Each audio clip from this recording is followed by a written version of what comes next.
ఏంటి ప్యాకెట్ పట్టుకొని రెడీగా ఉన్నాను అనుకుంటున్నారా? ఇన్స్టాగ్రామ్ రుద్ర జ్యువెలరీ అనే పేజ్లో ఆర్డర్ చేశాను అనమాట. 3 పీస్ సెట్ ఎలా వచ్చింది ఏంటి అనేది టెన్షన్. చూసేయాలి కదా, మన ఆడవాళ్ళకి అసలే ఆత్రం ఎక్కువ. ఏమైనా వస్తే ఆర్డర్ పెడితే ఎలా వస్తాయి ఏంటి చూసేద్దామని.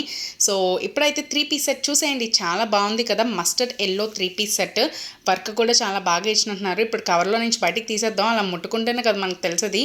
అబ్బా, ఫస్ట్ టచ్కే చాలా హ్యాపీ అనిపించింది, సాఫ్ట్గా అనిపించింది. ఫ్యాబ్రిక్ అయితే ప్రమోషన్ కాదు. అండ్ ఎక్సెల్ సైజ్ తీసేసుకున్నాను. యోక్ పార్ట్ అంతా వర్క్ ఇచ్చారు, థ్రెడ్ వర్క్, కుందన్ వర్క్, చిన్న చిప్స్ వర్క్ కూడా ఇచ్చారు. అండ్ మిగతా డ్రెస్ పార్ట్ మొత్తం కూడా చిన్న చిన్న చిప్స్ వర్క్ అయితే ఇచ్చేసారండి. అండ్ లోపల కూడా కాటన్ లైనింగ్ అయితే వేసేసారు. చాలా కంఫర్టబుల్గా అనిపించింది. అండ్ ఇది వచ్చేసి ప్యాంట్, ఇది కంఫర్టబుల్గా ఉంది. నెక్స్ట్ వచ్చేసి హైలైట్ దుప్పటా అనమాట, చాలా బాగుంది. ఫ్లోరల్ ప్రింట్తో అనమాట, చాలా పెద్దదిగా కూడా ఉంది. నచ్చితే మీరు కూడా లైక్ చేయండి. అండ్ వీడియోస్ చూడడమేనా, ప్లీజ్ సబ్స్క్రైబ్ కూడా చేసేసుకోండి. బాయ్.